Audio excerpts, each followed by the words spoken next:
According to the US Coast Guard, the Titan Submersible experienced an implosion in the vicinity of the Titanic wreckage, and the probability of any surviving crew members is minimal. The Foreign Secretary, James Cleverly, has expressed his admiration for the 5 individuals who were passengers on the aircraft called Titan, which included 3 British nationals. He characterized the news as tragic and emphasized that the government is providing close assistance to the families impacted. Hamish Harding, a billionaire, and Shahzada Dawood, a businessman, along with his son Sulman, who is 19 years old and British citizens, were the occupants of Titan. Stockton Rush, the CEO of OceanGate Expeditions, and submersible pilot Paul Henry Nargeolet were the other 2 individuals present in the submersible. According to specialists, the wreckage that belongs to the Titan submarine was located over 200 meters away from the front of the Titanic's sunken remains. According to Carl Hartsville from the Woods Hole Oceanographic Institution, the discovery was made in a region devoid of Titanic debris. According to him, the area under discussion had a flat base, and it was positioned more than 200 meters away from the bow of the Titanic.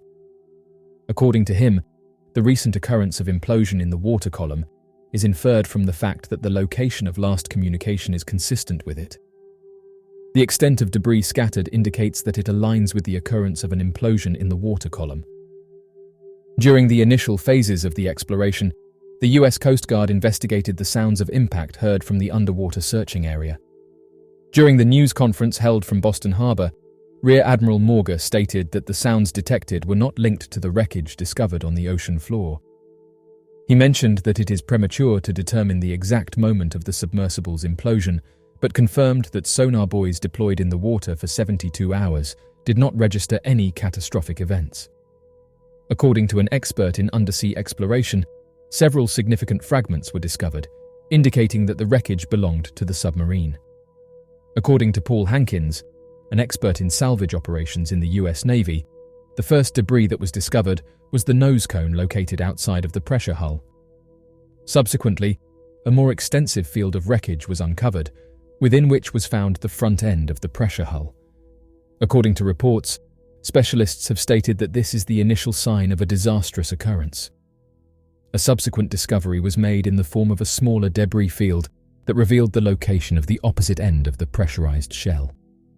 According to the experts, the mapping of the debris field will persist, and their objective is to fully map what's at the bottom of the ocean. The US Coast Guard has verified that the wreckage found in the search area close to the Titanic wreck belongs to the lost submersible. Rear Admiral John Morga, who is heading the mission to locate Titan from the US Coast Guard, has stated that the wreckage found suggests that there was a significant failure in the pressure chamber, leading to the destruction. The families have been informed about the findings without delay. He stated that the Coast Guard intends to offer their condolences to the families of those on board. Earlier, Rear Admiral Morga reported that an underwater robot had discovered the tail cone of the missing submersible this morning. According to the source, underwater robots will continue to be deployed to collect data, as per his statement. Furthermore, the Coast Guard is still in the process of devising a timeline for the tragedy.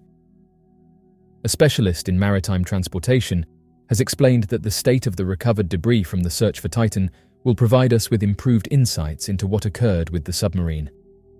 Associate Professor of History at Campbell University, Dr. Salvatore R. Mercoliano, opines that debris in an optimal state gives rise to positive expectations regarding the fate of passengers. According to him, if it is torn and broken, it may not be well received by the passengers aboard. According to Dr. Mercoliano, the status of the debris will be a crucial matter in determining what happened to the sub. As per multiple sources, the submarine was constructed to discard some of its outer layer and mass in case of any unforeseen issues or circumstances. According to him, the act of ejecting the landing gear can be used to reduce the sub's weight and potentially bring it to the surface as a backup measure. He questioned whether the debris fell due to a catastrophic failure and said that he is anticipating the disclosure of the state of the vessel.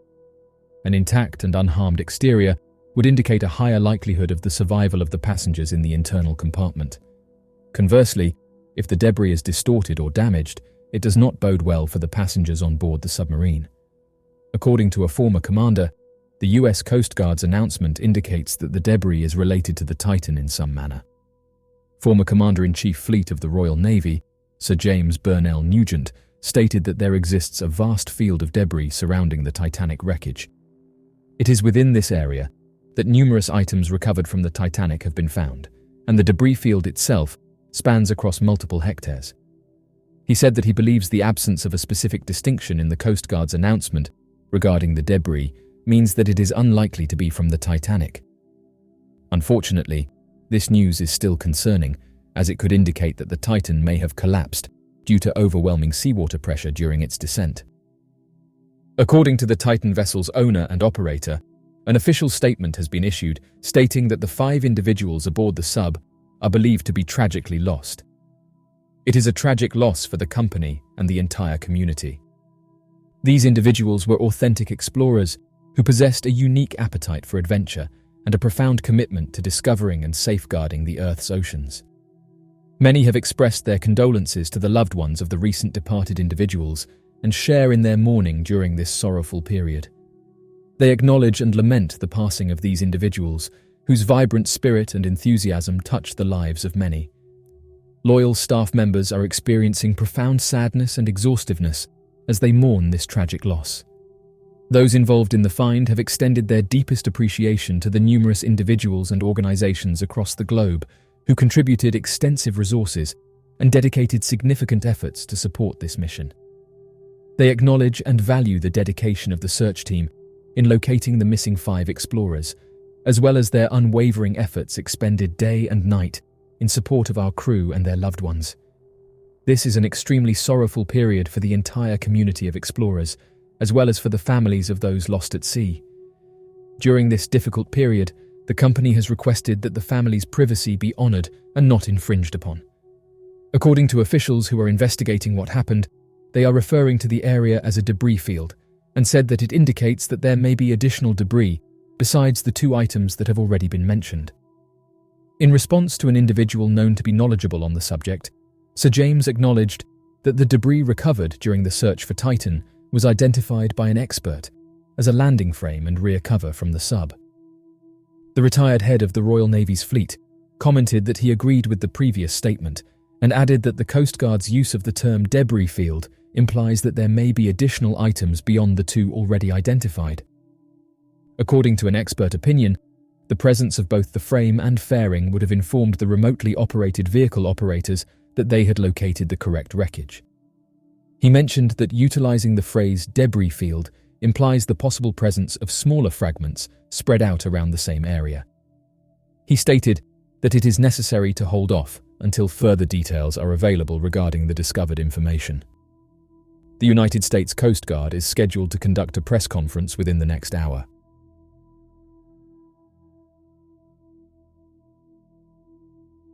So, what do you make of this recent announcement? Be sure to leave your questions and answers in the comment section below and help us to grow this community while working to solve these unexplained mysteries. Thank you for watching, and don't forget to subscribe for more videos.